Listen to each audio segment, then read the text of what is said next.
Good evening, good morning, good afternoon. Just almost finished with our first day of Ango, and went fairly well. And we have another prisoner, the Dharma, the person formerly known as Dawn. Dawn Woodward is now Taoshan, or Running Mountain. Yuher, Jade River, Taoshan, Running Mountain. Took a while to name someone who seems to stand so still, like a mountain, and yet is constantly on the move. Sound familiar?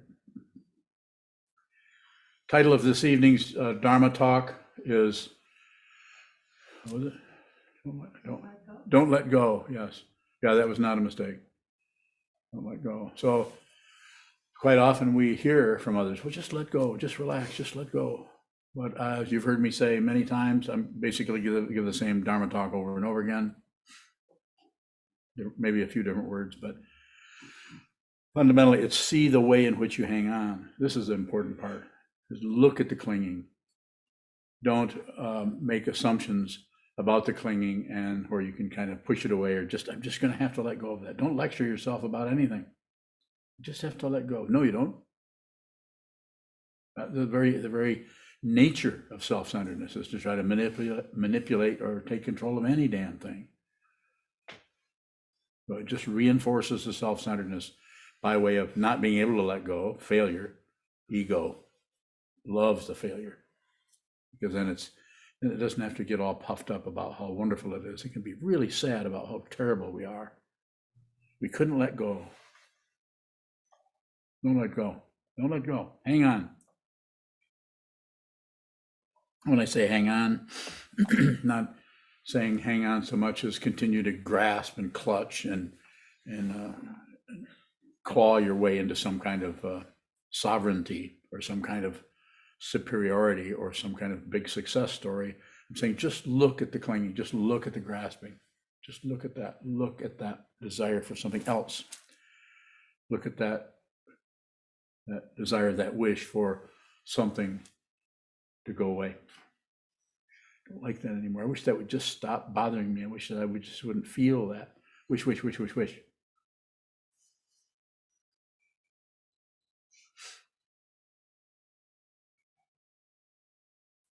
Seems to be necessary to be, as my teacher once said, probably said many times, be genuine.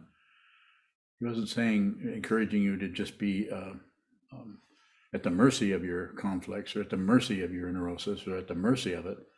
It was just saying, my understanding of what he said is, don't push on that. Get to know yourself. He also said, make friends with yourself, which is a little bit difficult to understand sometimes if you're feeling like you don't particularly want to be friendly with certain aspects of yourself.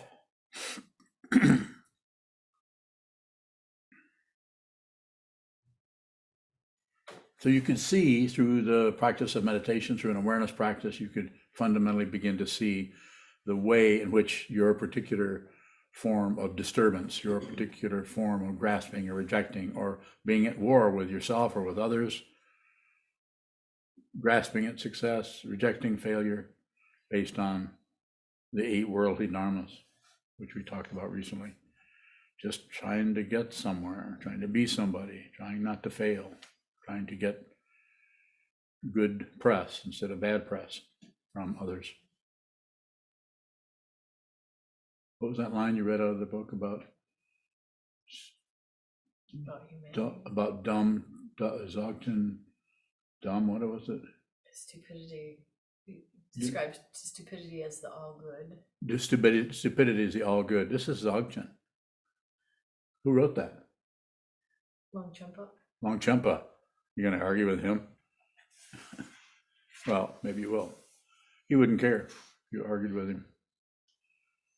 This is basic goodness. Everything is basically good. Basically, look at the incredible situation we find ourselves in. We're living, we're showing up as living beings. The downside of this is we're living being. You have all these nerve endings that get roughed up and abraded, including in the mind stream. And you're extremely vulnerable to just about everything, insofar as there's an identification with the body, as if you are somebody, and it's this body as your primary linchpin or anchor.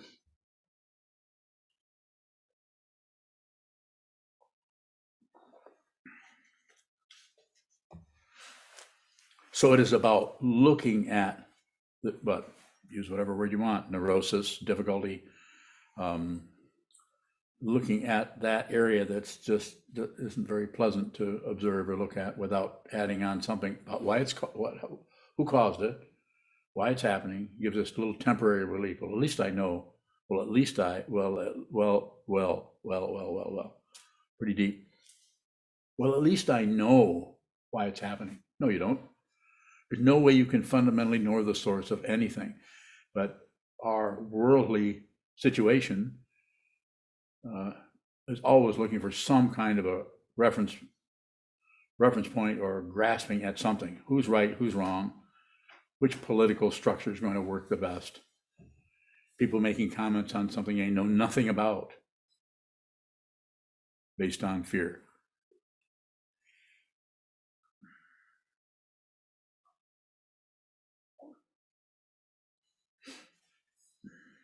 If you ask someone, what do you think about socialism? People will respond with an opinion, but not even knowing what it is. Or the same thing with Marxism, or the same thing with Buddhism. Just make comment. People are quick to judge anything and come up with some kind of a position on anything. It's not that it doesn't have some relative correctness to it, but it's not fundamentally correct. What is fundamentally correct? There is no such thing.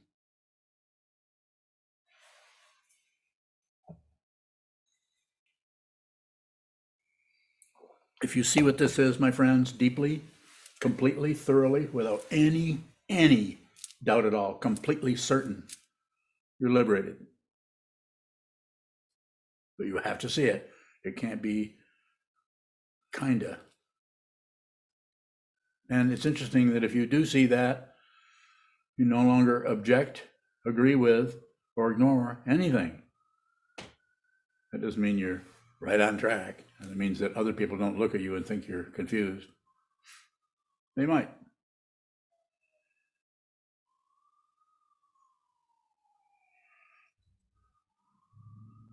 What was the title of the talk? Huh? Don't let go. Don't let go what?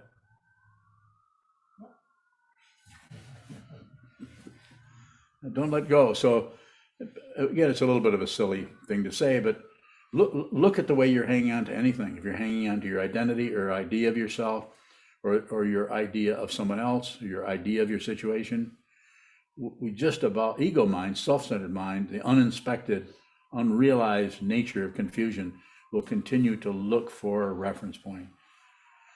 And it will settle for something. If someone is really, as I've said before recently, and others have said before me, if you're really, really terrified, you can cover that terror up with just blaming someone or making someone else's life miserable, shifting that negative energy over onto someone else. It works for a little while, temporary respite from that.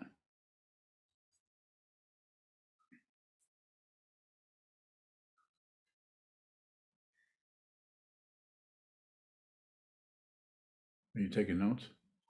What do you write down? Are you gonna tell me? This guy's full of it. What do you write down? People are quick to jump to opinions. Yes. What did you write down? I like cheesecake. What? What? Nothing interesting. Okay. That's it. Nothing interesting. Like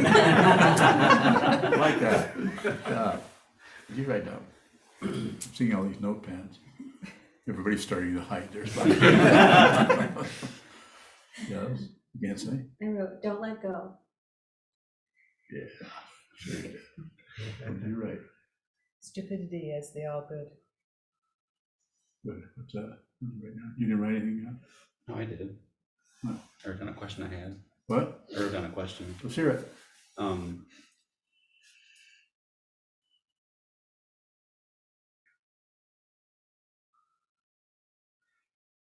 If we're seeing the way we grasp something, Yes. is it possible for that grasping to increase? Very good. Yes, it could. But if you're really seeing it, if you're really, use a relative saying, it's not exactly this, but witnessing it, then you don't mind what it does because you're clear about it. You can see that it needs to breathe in that way. It needs to take a deep breath. In other words, you get worse. But before then, you've been suppressing it by your ignoring or you're fiddling with it. So it tends to stay in its own little circle when really, to really be fulfilled. Dependent origination. It might need to swallow you whole. It might need to come out with intensity. More?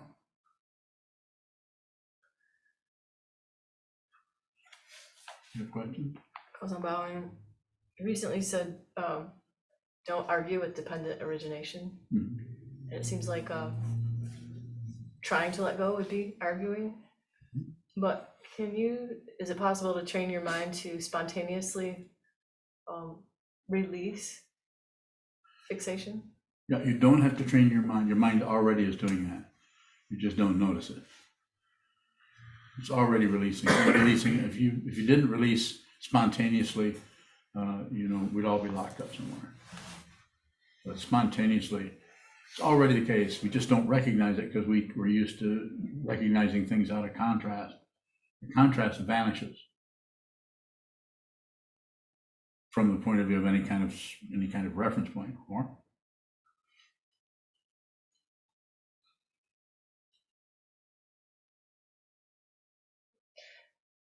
Kosan Bowing, so if it releases spontaneously, what are we clinging to? How does the clinging persist? clinging persists because of the imputation or belief that there's someone who can win or lose, or get better, get worse, live or die, all the 8 worldly dharmas. And that clinging that persists, it seems to persist after one sees the truth, you don't mind because you know the nature of dependent origination is to push and shove and cling and show up heavy and show up light, show up dark, show up illuminated. It just does whatever it needs to do because it is sourceless. So if you happen to be at an intersection where things are happening, then you'll just watch things come and go. But picking and choosing will be gone.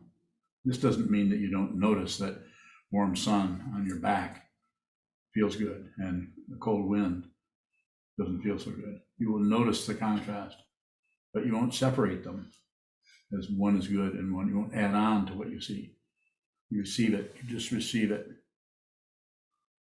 If you do anything with it, suffering, not only suffering for you, but suffering for those that are in your milieu or into your circle or in your sangha.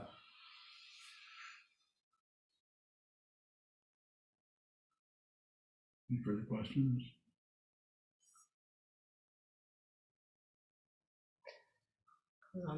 You can't let go on purpose or train to release. Can you train to relax? Yes, it's called shikantaza. You have to do a lot of it. You have to look at a lot of tight muscles, tight mind, tight structure that you're hanging on to, clinging to, or resisting, or pushing. You have to look at a lot of that without adding to the chaos. Just receive the chaos. The chaos, as Trungpa Rinpoche once referred to it as orderly chaos. It's chaotic, but if you look, it has an order, has a dimension, has a kind of timing to it. It's chaotic only if you want something else, if you object to, agree with, or shut it down on anything. Is that wisdom when you see chaos, the orderliness of chaos? Yeah, wisdom just sees wisdom. Everything is functioning perfectly.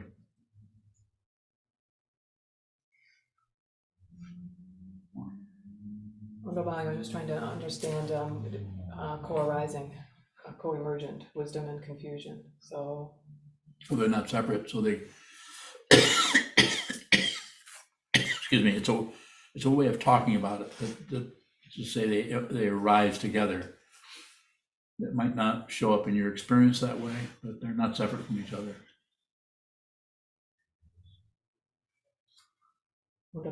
is that when we see our confusion, see it clearly, Yes, is that wisdom arising at that point? yes.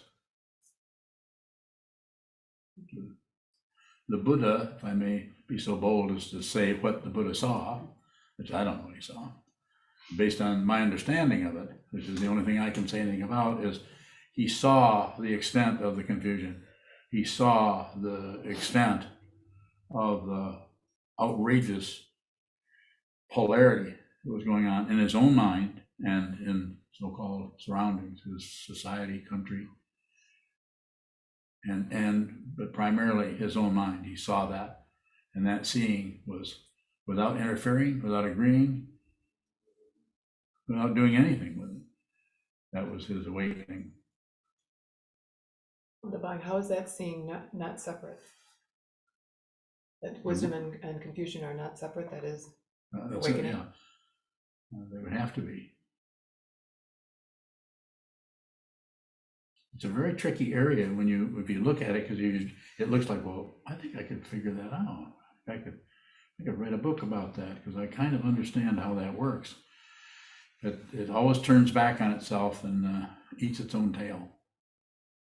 Can't find anything else, nor can you find one thing. If you find one thing, you got something else. That's why it's called liberation.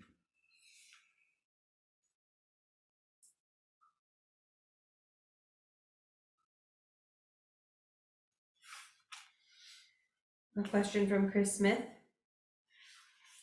If the self holds wisdom and you trust yourself and faith in the system, isn't this the point? Give or take lifestyle. No.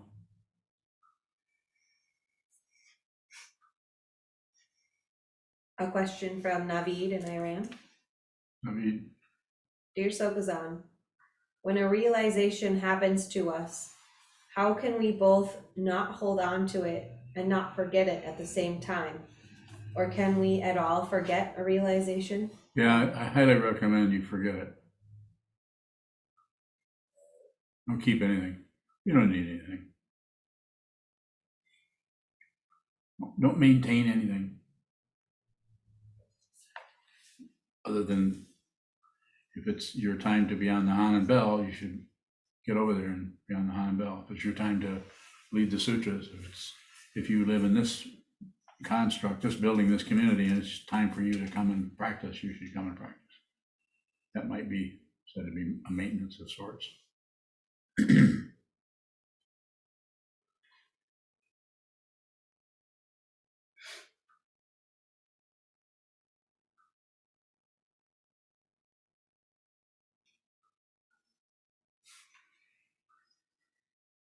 Any other questions? Jessica, Jessica, are fear and grasping the same thing? Are they identical, bowing? fear and grasping? No. If there's fear, there's probably going to be grasping, but there can also be fear with no one who's afraid. The fear can arise, it's just dependently arisen. You can't find the source. You can't even find the cause three doors down the hall. We can find something, but then we're building a reference point, and then it comes back to praise and blame. So yes, you could say it that way if that's helpful to you to say it that way. Don't reject anything. Don't accept anything. Yep. Don't let go of anything. Don't agree. Take no position. And that might show up as the positions that you you kind of can't help but take, sometimes called prejudice.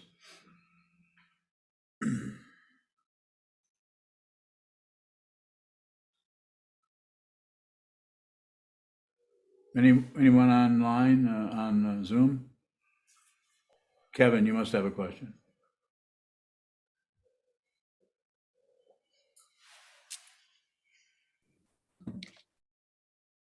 Kevin bowing. Not at this instant, but I'm gonna cook one up bowing. Okay, get cooking. Yes, sir. Sure, if not letting go, is there a way to see how we're grasping with some more space? What was your preamble there? If not letting go? Yeah, if not like completely letting go of something, is there a way to see the grasping with more space?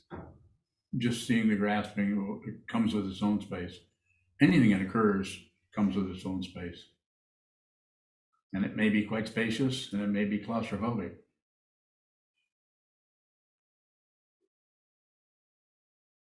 Sokuzan, how can you see the space when something's claustrophobic? You might just see the lack of space. That. You ever had claustrophobia? Not comfortable.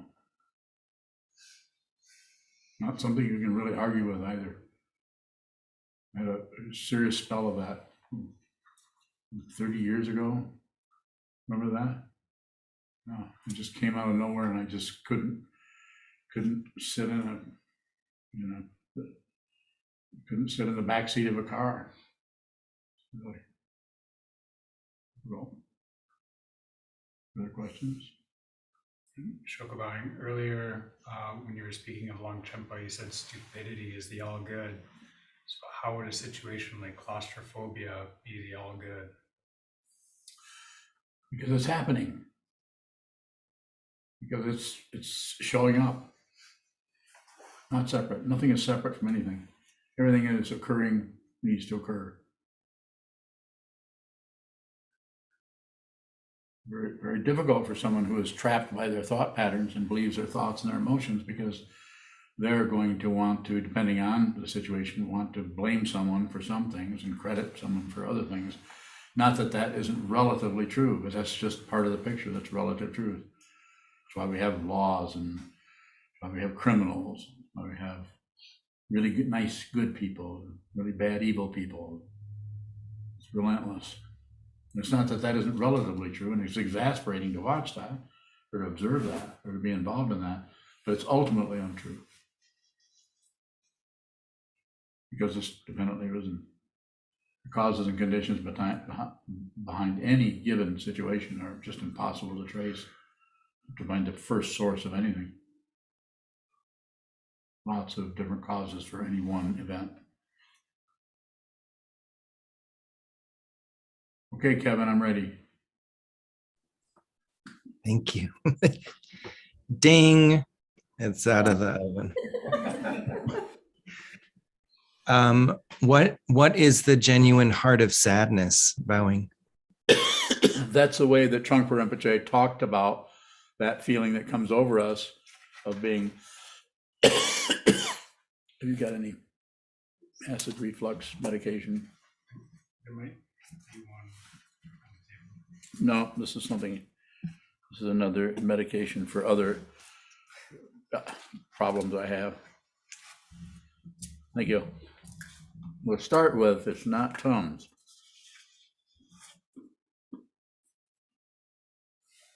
Give me a minute here.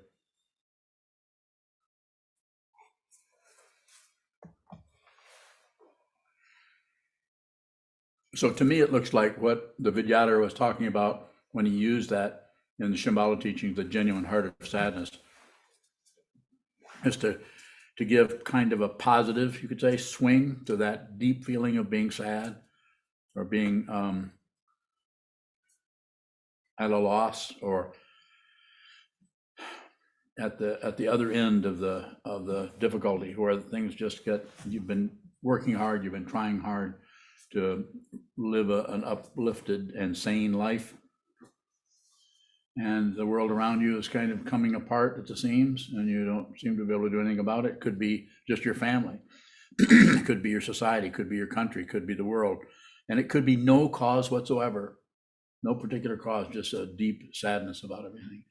And this was Trungpa Rinpoche's way of helping you, of giving it shall we say, a positive spin, genuine, positive, heart, genuineness of sadness.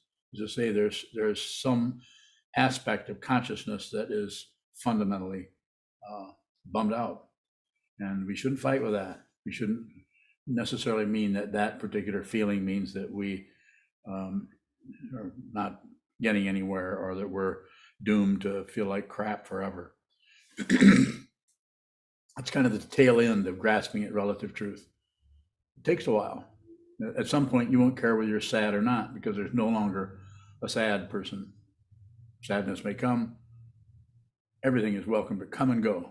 It's like you've stopped being a person, an individual, even though you're still here, and you become a turnstile. Everything can come and go. It's just a turnstile, and it can be dragons, or it can be what's that other thing that flies around? Ducks, or it can be buffaloes. So it can be any kind of energy can come and go, but it's like it just comes and it goes, and it comes and it goes. And before that happens, that sadness is still there. It's like a kind of a grasping of your heart. That would be my understanding of it.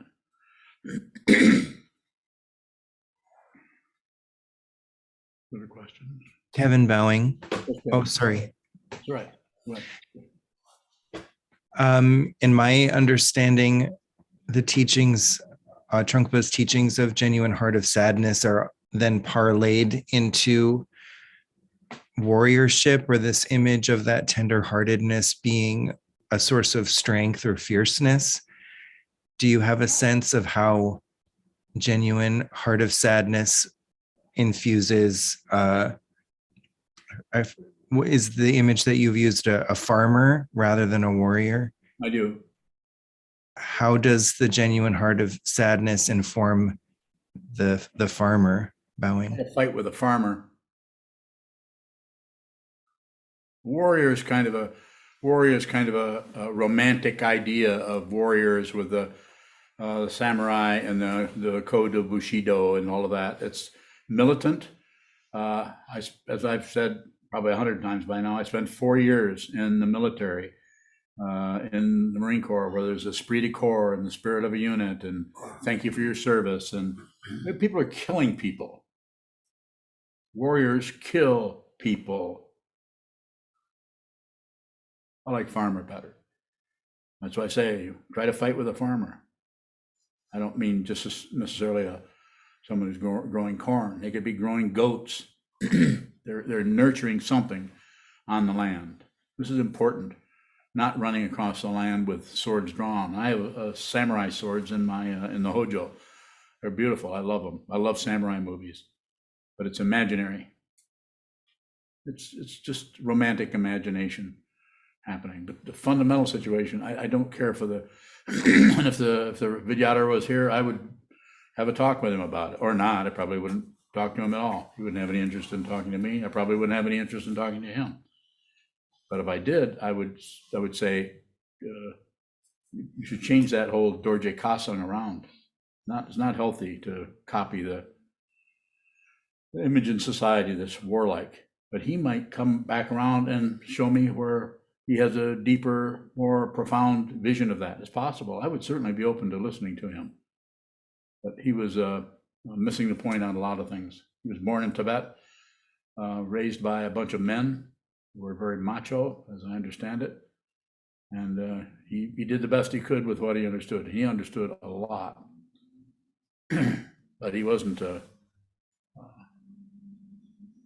perfect in that sense, and that everything he said was fundamentally insightful or true. He also drank a lot. Tends to cloud your vision. Well, clouds mine. That's why I don't drink.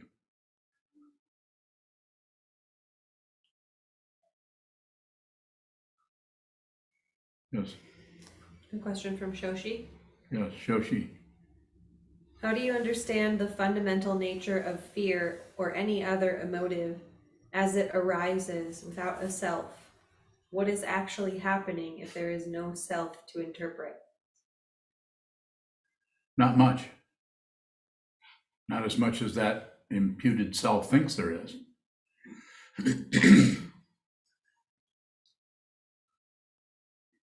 Not much is happening, if anything.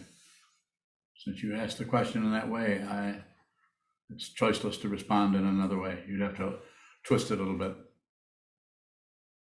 When I make comments on Trungpa Rinpoche, he was a fantastic teacher. He saved my life. He was a Mahasiddha, a great being. Not many as great as he was. But he also had to drag his own karmic baggage into this lifetime as not only as a toku, but all the other lifetimes that showed up in this incredible human being. I'm just saying that he did the best he could with what he understood and what he saw. And his teaching is profound and vast, and we study it all the time, and we'll study it more and more. Even when I'm gone, probably still continue to study it. Sir. Sokuzan, with the example of the Dorje Kasam, Vajragard. how, when you say everything the teacher does is a teaching, how does that show up as a teaching? So for me, it shows up as something I looked at for 20 some years. I was a Dorje Kasam. I mean, I had ideas about it, being a former Marine, that this is not a good idea, but I didn't know. So I thought the only way for me to really understand this is to join it. So I did. So I functioned as a Kasam for many, many years. And even after I stopped functioning as one, I still would go back and fill in for people functioning in that capacity for visiting teachers. Like the last one I think I functioned with was a Khandro Rinpoche, whose press isn't really working too well for her these days for some reason. But I served her as a Dharma teacher, as a Kasam, and as a Kusang somewhat. I mean, I was someone who was an attendant. So I got a good feeling for what that was about. More? Not yet, thank you. Another question from Chris Smith. Chris? Do you still operate in relative truth and fundamental, similar to dualism and non-dualism, both valid and invalid? Yes.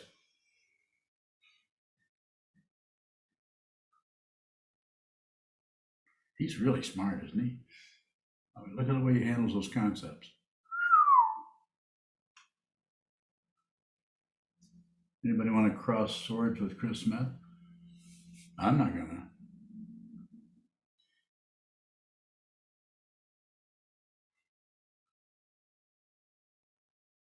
Got no takers? Go ahead.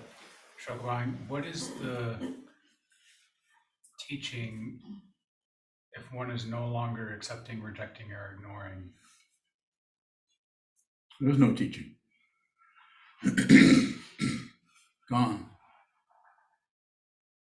When I say, does anybody want to work with Chris Smith, I'm saying you can come back with another response to him and see what he says to that. You can get in a conversation with him about it.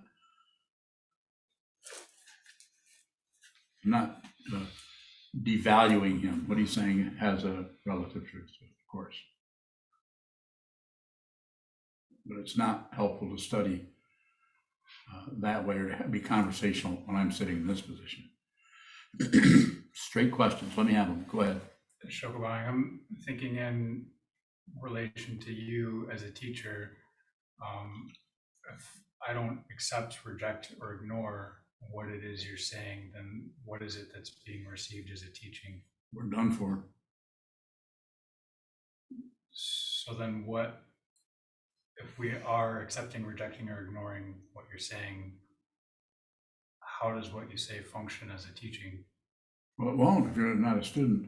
If you're a student, you have to receive. And that doesn't mean you receive part of the situation, you receive the entire thing as much as you can. You gobble it up. This is why I became a Kasong back in the 70s and 80s, even though I didn't want to, even though I disagreed with basically with what my teacher was doing, but I did it anyway because he was my teacher.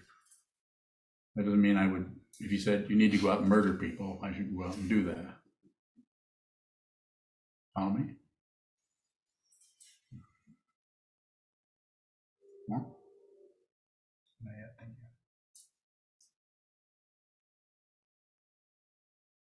you. A question from Udi in Connecticut. Rudy, Seeking to see what really makes the self unreal. Is it because it is impermanent and falls apart? Thank you for your great patience. you're welcome.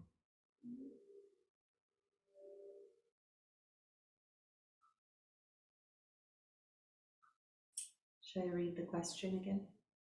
Oh, that was a question? Right. The first part was seeking to see what really makes the self unreal. Is it because it is impermanent and falls apart? Yes. Yes. It is and does.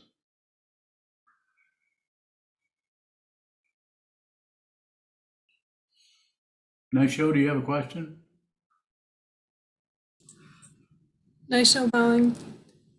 How is the genuine heart of sadness related to the pain of the composite? Bowing. Same. Same.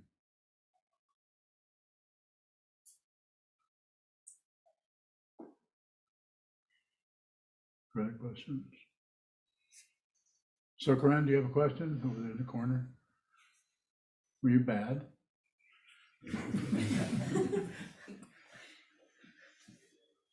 He's sitting in the corner. Anyone else on Zoom? I can't see everyone there. I can only see 25 of the 31 people. So if you're just sitting in Gasho and waiting for me to see you, I may not. You just speak up if you have a question.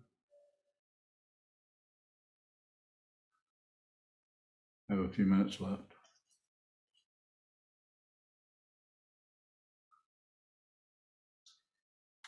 Goes on bowing. Close down. Trungpa used the phrase all good and Trungpa uses basic goodness. Why is such a polarized word as good used? We have to say something. Otherwise, there's no, we're going to talk about the spiritual path. We have to use some kind of uplifted word for it. It's all good. It's all perfect. The great perfection. It's all good. That's my understanding of it. So even the worst terrible thing is good, but not in a polarized way. Just fundamentally, it's good. Is that helpful, or do you have further? Goes on bowing. Another line of Longchenpa said, flawed humanity is the all good. Yes. And you were just talking about not using the term warrior. There's, warriors based on greed on a global scale or Yes. just interpersonal. Yes. So how can we see that all good or realize that beyond the concept or trying to convince ourselves that's all? Yeah. See it here. See it in yourself first.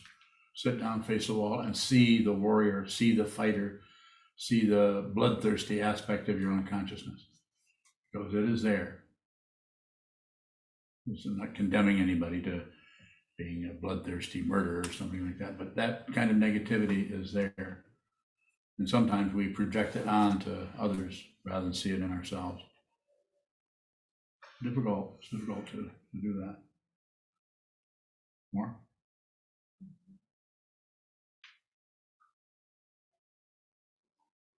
Another question from Udi. Okay. What makes the difference between real and unreal?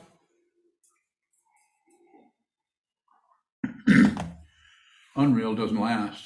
And real doesn't go away, because it can't go away because it hasn't appeared. Transcendent. We have to have some kind of word. If you see what this is, then all the attachment to everything and the detachment to everything and the ignorance of everything is gone. So it doesn't feel pretty ordinary.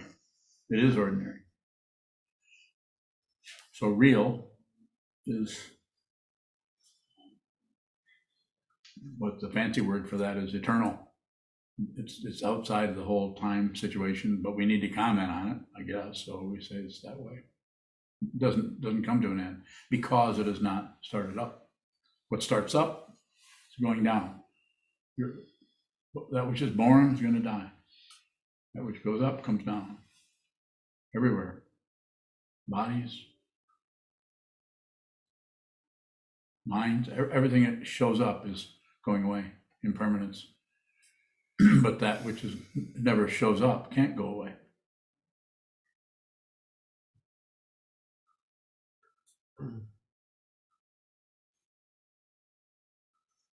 A question from Mustafa Mohammed. How can I become more in the future diligent in practice? If I understand your question, and I may miss it, but I would say that one of the best things you can do is speaking of sitting meditation, which is what I'm assuming you're looking at, would be, first of all, schedule yourself because you won't do it necessarily spontaneously or out of inspiration to sit. Just schedule yourself so you do some sitting practice every day. Set up a time, write a note to yourself. I meditate every day from 7 till 8 or something like that. And then it's not only a matter of adhering to that, but it's also being aware of how much you miss that. Awareness rules, not accomplishment. So it's very hard to understand that conceptually, because it sounds like, shouldn't you just always be there? Maybe not. Maybe you need to see what happens in the mind when we have a form that we need to observe. Not obey, observe. It's the other O word. Obeying a form actually can slow you down if it's some kind of militaristic conformity. Excuse me. And so the other part of it is, in terms of if you consider yourself a student of Buddhism, then use the 3 jewels: the Buddha, the Dharma, the Sangha, the teacher, the teaching, and the community. If I understood the question. And if not, then paraphrase, I guess. Another question from Naveed. Can we remember our past lives? And if we can, how can we do that? This is your past life. You're looking at it. What right here is this that shows up right here comes from another life. It is your past life. This is your karma. Want to know about your past life? Look at this one. Look at your body. And to go further into probably what you're intending is, yes, I think it's possible you might need help to do that. Might need someone who has some skill or some understanding in going into deeper levels of consciousness. But it's not necessary to do that. If you're interested, it can be done.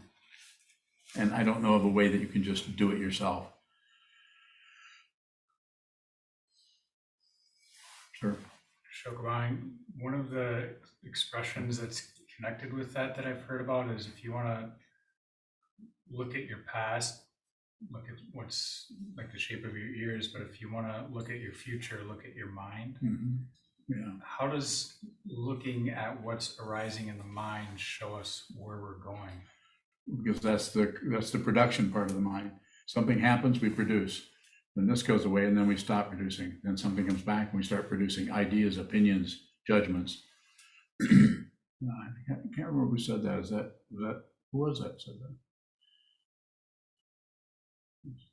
Shokubang, it seems like the mind is so all over the place, but the consciousness that's manifesting as the body is very particular. So how does all of that that's arising as the mind congeal into a self?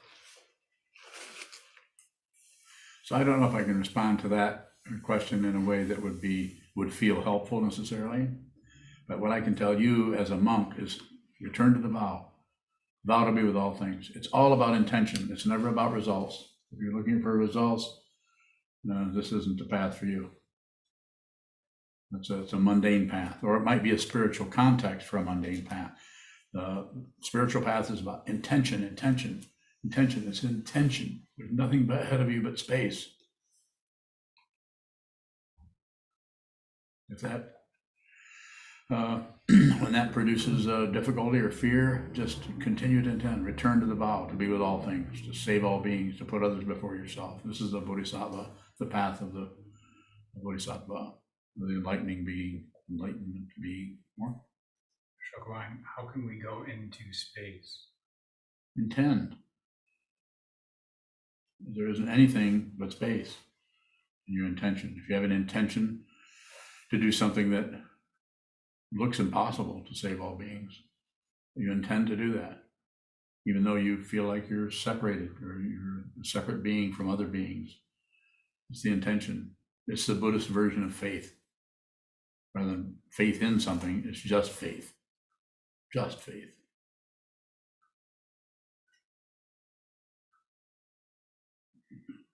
Scary, huh? No? You're not scared enough? Sokuzan, it's both scary and Both of them?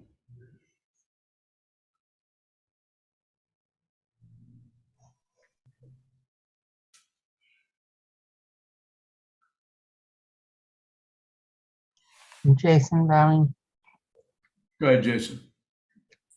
is just receive, does just receiving involve thinking?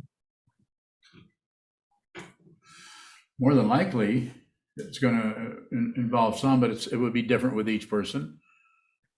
So just receiving might be, say, I'll tell a little story. Say someone is talking to you and is being maybe a little bit disrespectful, not over the top, so much that you just run away or close the door or hang up the phone or shut off the Zoom, but just a little bit.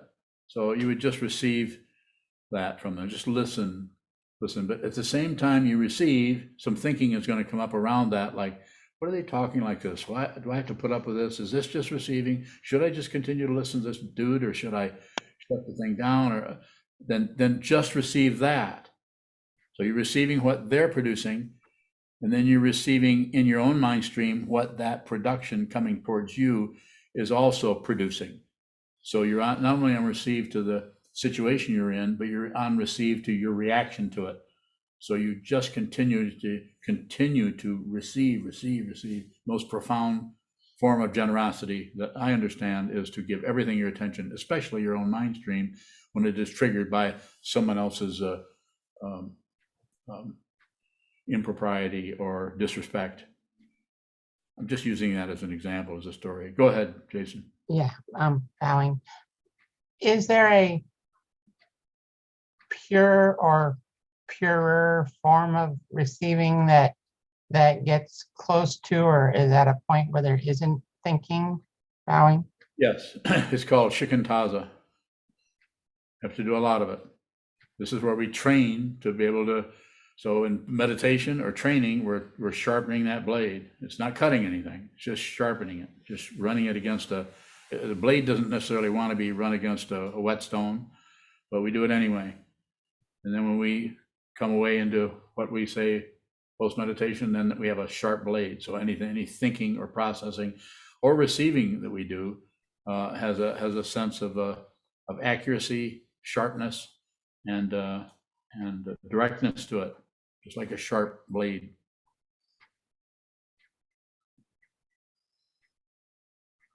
Okay, thank you. You're welcome. From Isaac. Isaac. First, he says, such a pleasure meeting everyone. Yeah, he made it home. And he's on the road. Oh, on the road. And his question is, I find myself not being able to let go of past situations. How does not letting go help let go? Just look at the hanging on. I sometimes use the image of I hold my hand up and then I hold up the coat suit and I wrap my fingers around it. And you to see if that is ever going to release, it seems to be necessary for you to see the way in which you're grasping, not just see part of the grasping and try to push it when you haven't really been aware of the entirety. And that may come up as a kind of story or description around it, or maybe come up as something you're not sure exactly what you're looking at, but just it just spontaneously releases of its own. You don't even notice it releasing. You just notice that that's not an issue for you anymore. Gone. And you don't remember, there's no credential for letting it go. That's what happens when we are able to change into something else, then it tends to come back because we have not been thorough about it. That thoroughness, that last finger letting go, I'll just give you a little bit of a clue here. That means that you don't care whether you let go or not, because you've seen it, you've seen it, you've seen it, you've witnessed it, and when the last time for that to hang on, the last bit of that is your preference for that, and you don't care whether it stays there or not, gone. It's not a dismissive kind of like that the ego mind would say, well, I don't really care about that. Well, I don't care what people think of me. Yeah, you do. So, Isaac, get busy. Get busy not doing anything. Another question from Udi. Is the self both real and unreal? Is there anything more to the self other than ego? Well, there's lots of ways of talking about self. In the Hindu tradition, there's more emphasis on being some kind of a transcendent self, and I'm not a student of that particularly, just what little I've read about it. But it's not that we have to get rid of a self. We have to be very aware of what that self-centeredness is. So I don't know how. It's difficult when we start to get around that with concepts about it, because sometimes the way concepts are used are actually pretty valid in terms of understanding the deep nature of anything. And then another way they're used, it sounds like something's trying to be perpetuated. So I'm not sure if that's helpful what I've said, but lots of concepts around it. Different traditions look at that different ways. Different teachers, including Zen teachers or Tibetan teachers, talk about it differently. It's unreal, and therefore it's real. You can't kind of find a reference point on it. Can our actions fail to align with our intention? Sure, happens every day. You intend, and then can't quite make it. Have you noticed? Yeah. That's called practice. It's always about awareness. It's not about succeeding. Sure looks like it though, doesn't it? It looks like, shouldn't we be getting better and getting more and more of this and more of that, and more clear, more and more sane, more and more balanced?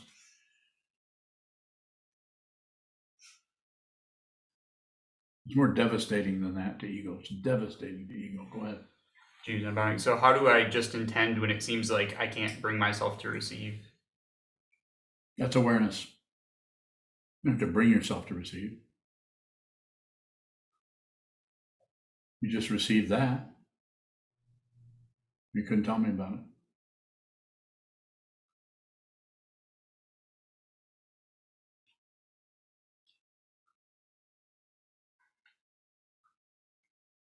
Come see, come saw. Further? So is that then the intention? No. Go then. I'm bowing the what Shoka brought up. I think I remember it. If you want to know your past lives, look in the mirror. If you want to know your future, look at your mind. Mm-hmm. If what appears in mind is choiceless. How is that not looking at the past? It might be.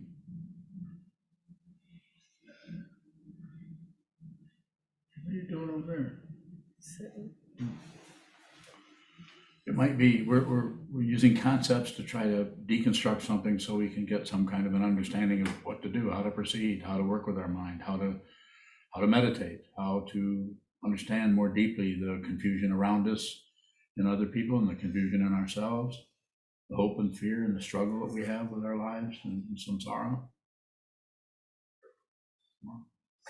The way it goes, if you want to know, if you want to see your future, look at your mind. It seems like a sentence, especially if you're having difficulty, but it might be that you're just watching or observing that. It's just a way of talking about it. Even that is incomplete. It's just a way of saying, here's something that came out of karma, and then your mind is it's a receiving, and it's receiving. It's also producing stuff based on disagreeing, fighting, agreeing, feeling put upon, feeling taken advantage of, feeling not getting what you deserve, and all the other commentary that runs around in our mind that we do something with. This path is to help you stop doing that, start to realize your true nature, which is not separate from anything. It's not a conclusion. Nothing left to conclude. And your causes and conditions that arise as our emotions and our mind may still come, and they may not. They may settle right down, and not much of a disturbance at all, just an everyday clown in the desert. Or maybe some kind of disturbance going on, but there's no longer anyone who's disturbed. This is what Trungpa Rinpoche was dealing with. That's my understanding of it. I'm not ready to write a book about the psychology of Chogyam Trungpa, but he had difficult karma to deal with. That's how it looked.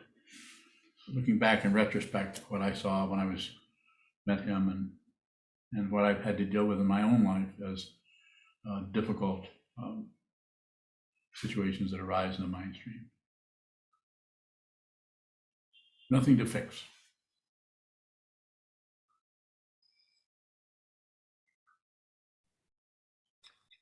John Bowing. Hey, John, go ahead. Hi.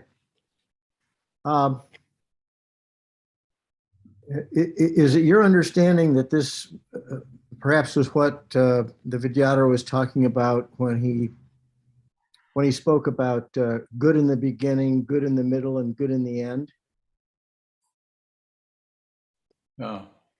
Yes. So that perhaps has something to do with equality? Yes. Because yes, the deep understanding is there isn't anything to fix. Everything is perfect as it is. But you have to see that. You can't just have a conclusion that overrides all of the negativity under the radar. The radar has to include everything completely, totally.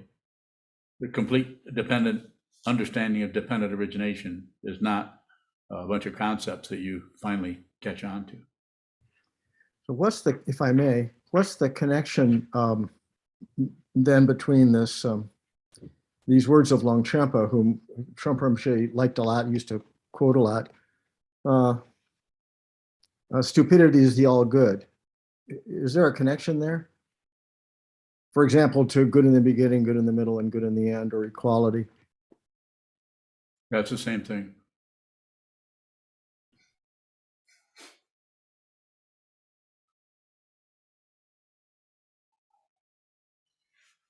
Thank you. Yes, sir. Thank you for bringing that up. Any further questions? Kevin Bowing. Yes, sir. If there's nothing to fix, then what are we endeavoring to save all beings from, Bowing? From trying to fix themselves.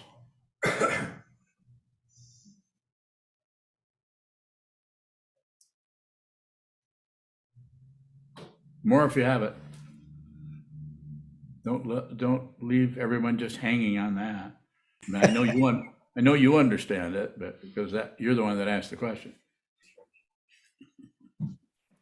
You hot potatoed me. I hot potatoed you.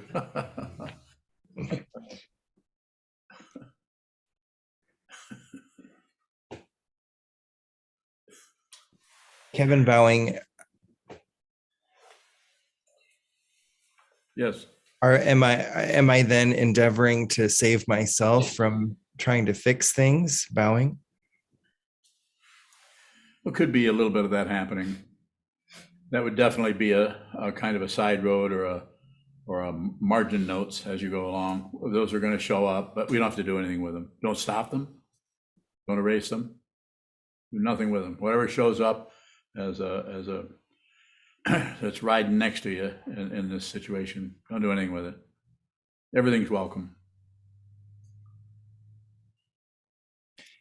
Kevin Bowing, there seems to be a tension between the kind of almost heroic intention of saving all beings with nothing to, and yet nothing to fix. There's sort of a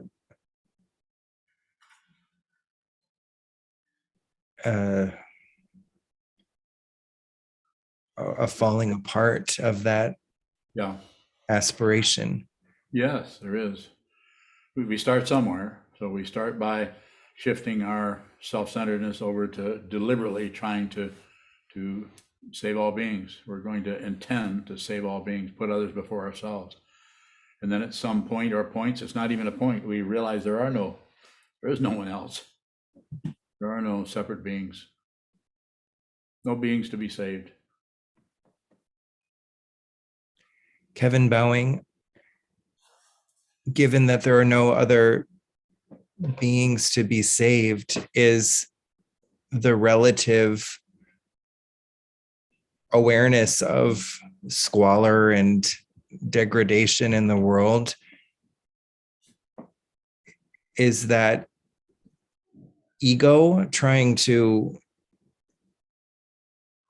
fix something, or is too many ors? Is that ego trying to exert itself, Bowing? Probably there's some of that going on, but we don't have to do anything about that, but just be aware of it. It gets its power from the three poisons, from being suppressed or held down or fluffed up or being made excuses for, explanations or blaming, or just shutting down and just ignoring it and distracting ourselves into something more interesting or less challenging. So this is why it's so important to go ahead. Kevin Bowing, I was just reminded of you speaking in the past of feeling almost compelled to go protest at the pipeline. What is being expressed ultimately by a relative act of that nature, Bowing? I'm not sure where to go with as far as responding. I'm saying that you might have some insight or some understanding, but you're not separate from anything. So therefore, when you're moved by other people's actions or fear or hopes or being abused, you know that starts to show up in your mind stream, and so you're not taking a position on anything. It might appear like I'm taking a position. Maybe I am. But my position is train your mind. Try to find a way to see fundamentally who you are and what this situation is that it looks like something else or something that you're in. So that situation with the pipeline was just, I was watching that on Democracy Now! It was just difficult to see the mistreatment there and the utter chaos that was going on. And a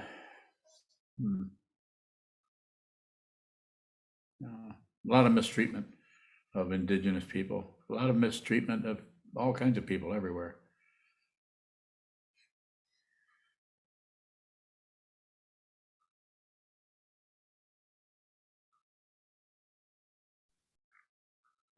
Jason Brown. Go ahead, Casey. Is there a reality in which all beings are saved? Bowing? Are safe? Saved. Saved? Yeah. Yeah, to use that kind of a structure or that kind of a question, yes. Nothing is, there are no beings. It's the illusion of being separate beings. This is the issue we're having. Fighting for territory or something.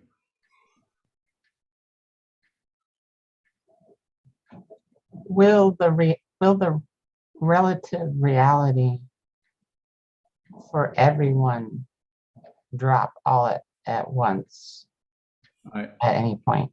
I understand what you're asking, but I have no idea in terms of some kind of an answer that would satisfy the way the nature of your inquiry. I would take that inquiry into your own mind stream. Look, how does that look to you? Trust yourself. When I say trust yourself, I'm not saying believe your thoughts, but trust the space in which the thoughts and the emotions and the experience of the world occur. See if you can see that, or understand that, or maybe even access that spaciousness of the mind. Do that yourself. Yeah. Jessica. Jessica Bowing, how's that? You were describing the mistreatment of people everywhere. How is that part of the great perfection, Bowing? Because it's not separate. Not separate from anything, and nothing is separate from anything else. But we're in a polarized situation. That polarity is going to show up to some people as not being a big problem. So they're against this and they're for this. You know, these people are busy planting carrots. And to someone else who's over in this area, that's extremely important because their child or their parent or someone is totally involved and then is at the mercy of this terrible, contradictory, polarized situation called war. And so it's just, can't find a particular end to samsara. It's notorious, as the Vajrayana Ursula Tenzin once said. Samsara is notorious for being without end. Why? It's a circle. Success, failure. The descriptors for that are all over the place. The moon doesn't go in a square or a triangle, it goes in circles. So does the sun. So do we. Everything is going in cycles, cycles, cycles.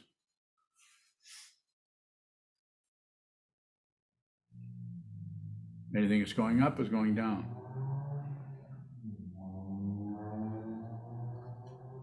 Can I help you? I hope so. Oh, okay. Well, stick around, we'll see. So I could probably take one further question. It's getting pretty late. We're way after 9 o'clock. But I got some more coffee here. It just showed up, so.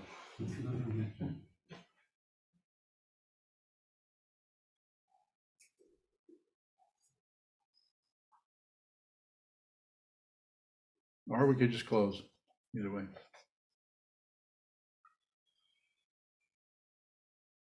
Okay, we'll close.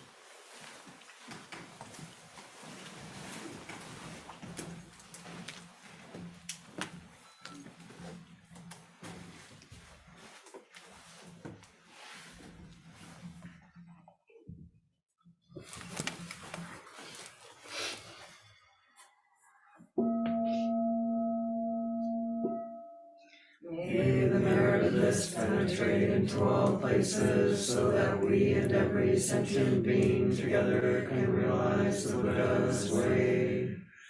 Ji-ho san shi shi hu shi son bu sa mo ko sa mo ko ja ho ro mi. The 10 directions, the 3 worlds, all Buddhas, all venerable ones, Bodhisattvas, Manasattvas, the great Prajna Paramita.